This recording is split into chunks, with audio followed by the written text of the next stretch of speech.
Next ada collection brand apa? A mau kolaborasi gini, Dina setuju, Vina setuju nggak? Yaudah nanti Vina lumayan setuju tapi jelasin dulu. Karina setuju nggak? Karina kayak kurang serap. Oke, duduk video call. Ini Dina selalu bikin rincian. Kegunaannya ini, exposure kita akan dapat ini, keuntungannya ini, keribetannya ini. Dari sini kita sanggup nggak jalanin bertiga? Kalau 70% sanggup, udah kita jalan. Tapi kalau 2 orang tidak sanggup, ya udah kita lepas. Biasanya kita juga salah satu akan let go the ego kan. Gitu. Cuma kita selalu duduk dengan plus minusnya ini, kekurangannya ini, keuntungannya ini. Selalu kita bikin 3 next collection sama siapa, temanya apa, konsepnya kayak gimana, campaignnya kira-kira seperti apa, mau jual berapa artikel, kira-kira harga pricing range-nya segini. Dina langsung hitung nanti production cost kira-kira segini. Udah jalan. Ya enggak. Langsung kirim ke TMP juga biasanya. Kayak production cost nih nanti next collection segini. Kalau sama TMP, nah again kalau aku tuh backgroundnya memang ada consultingnya juga. Jadi kayak di audit firm kayak Adit yang TMP. Nah itu enaknya sama mereka juga bantuin kadang strateginya kita. Next year kita mau goalnya apa? Kira-kira kita mau kayak gini nih. Ram, Dit gitu. What do you think? Jadi mereka bisa kayak ngasih semacam kayak consulting services juga buat kita gitu. Karena kalau takutnya kita tetap menurut aku kita perlu independent view juga gitu. Karena aku dulu kerja di independent auditing firm juga kan. Menurut aku itu kayak penting banget bisnis itu punya opini dari seseorang yang independen gitu, independen dari bisnis kita. Karena kan kita mungkin very very subjektif kan gitu. Dulu tuh kita benar cuma di 2018 itu tuh cuman kayak kita sampai nggak tahu loh kita tuh omsetnya berapa, ruginya berapa, rugi apa enggak, untung apa enggak nggak tahu. Tapi tiap kali udah masuk ya udah sebagai buat produksi, sebagai buat foya-foya kan gitu. Iya. Akhirnya 2019 lebih rapih lah. Baru tuh kaget-kaget tiap kali Rama guys. 2019 TMP ya. 2019 kita PT, terus habis itu nggak lama hire TMP. Akhirnya mulai kayak guys sudah sampai 1,5 M, guys sudah sampai 2,8 M, oh guys sudah sampai 3,2 M. Itu juga kayak dari each-nya 20 juta loh, each ya lumayan maksudnya gitu. 60 juta kemarin tutup buku berapa terakhir? 3,2 ya? 3,4 kalau nggak salah. Pokoknya segitu. Rama kayak harusnya saya tidak bicara. Rama. Jadi kalau bisa disorot nih ada yang bingung nih. Iya segituan lah gitu. Dalam waktu 5 tahun. Iya 2018 November. Tapi ya pelan-pelan sih itu masih tetap pelan-pelan. Mungkin dibanding bisnis lain ya kita tuh pelan banget. Cuman kita menikmati ini dengan cara fase yang pelan ini. Tapi dalam 5 tahun berkali lipat seperti itu tuh nggak pelan lah yuk. Karena pelannya kita merasa step kita nggak terlalu ambil risiko kayak misalnya orang pada jebret bikin toko, kita enggak, tunggu dulu, again nanya lagi ke TMP kayak gimana gitu. Terus ada yang langsung membuka diri untuk investor. Iya, kayak orang gulung udah gulung tikar karena ya kan banyak yang buka toko terus tutup karena pandemi kan. Kita malah kayak kita grateful nih gitu. Ternyata dari chart income-nya malah naik waktu pandemi karena kita memang nggak punya kos butik kan. Terus selamat di situ. Selamat di situ. Nah kalau value, kalau gitu kita ngomongin value-nya si Kala sendiri. Kalian menentukannya tuh apa yang pengen diceritain ke orang-orang ini value-nya Kala loh? Sebenarnya kalau kita lebih ke pengen semua orang bisa merasa dirinya cantik. Dengan cara yang effortless. Karena kita itu udah capek dengan apalagi Dinda ya pergi tiap hari ketemu orang banyak tiap hari harus represent media yang Dinda kerja segala macam, kita harus dandan ini terus kadang-kadang datang ke brand A ya gue harus pakai brand A gitu loh untuk ini. Nah di luar kehidupan Dinda yang seperti itu, Dinda tuh mikir kayak gue pengen Sabtu Minggu santai, di saat libur tuh santai pakai baju apapun, nggak perlu make upan, nggak perlu rambut ke salon atau apa, tapi gue pede gitu. Akhirnya kita bikinlah baju-baju yang memang dengan print-print kita gitu. Jadi melalui print itu pun orang udah dapat pujian, terus dianya juga percaya diri tanpa perlu ribet make upan, sepatu apa, tas apa, melupakan hal itu hanya dengan apa yang dia pakai. Jadi kita ada produk namanya Everyday Shirt. Itu yang best sellernya kita lah.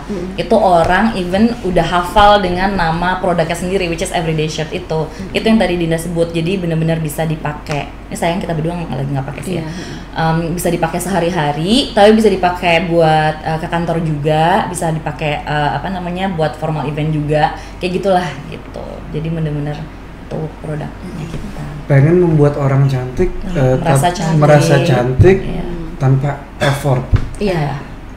Apa yang kalau begitu apa aim jauhnya Kala setelah berhasil membuat orang cantik orang merasa cantik tanpa effort, karena itu kan udah besar sekali tuh.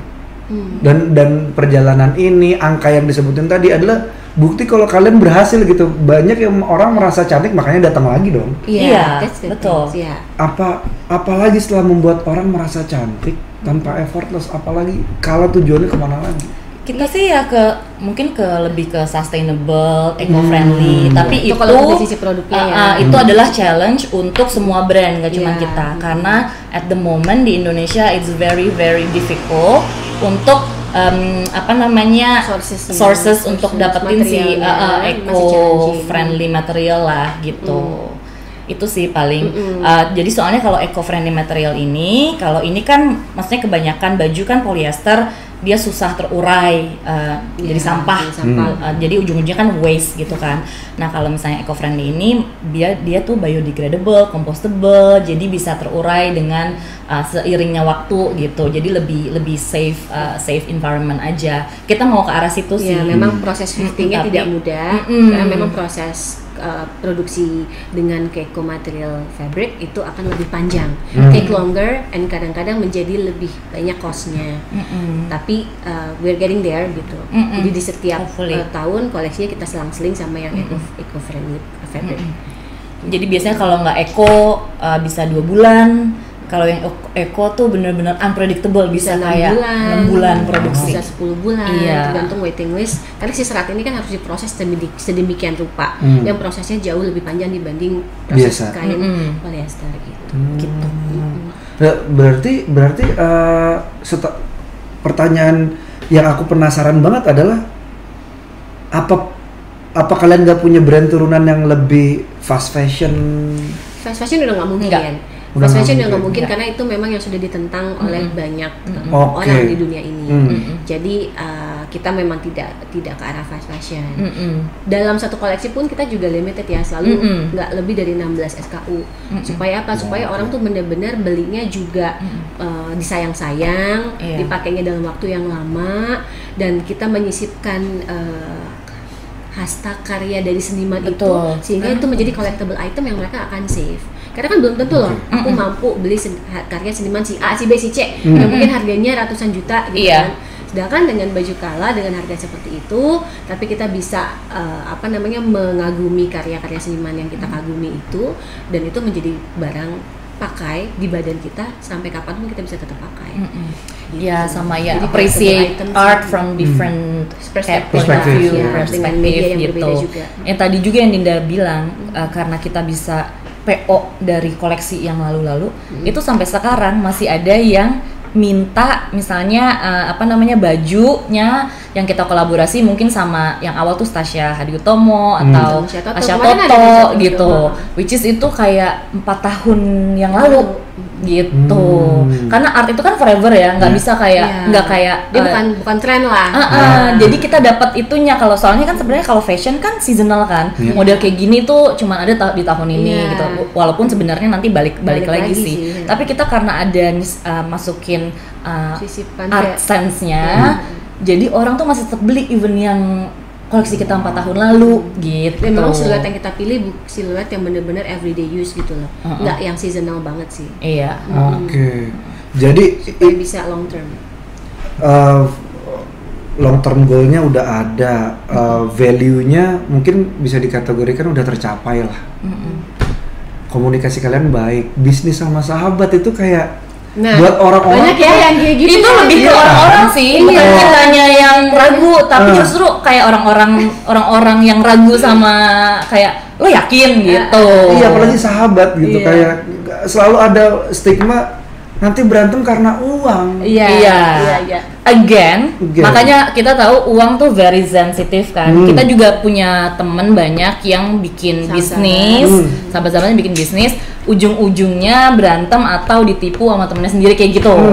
That's why kita hire independent accounting and taxnya kita, which is TMP gitu. Supaya dia bisa, kita selalu nanya juga kan gitu. Walaupun kan di struktur company kita juga kan pasti harus ada yang siapa yang jadi CEO, siapa yang jadi apa, siapa yang jadi apa, itu kan selalu ada. Kita selalu tapi tekankan gitu.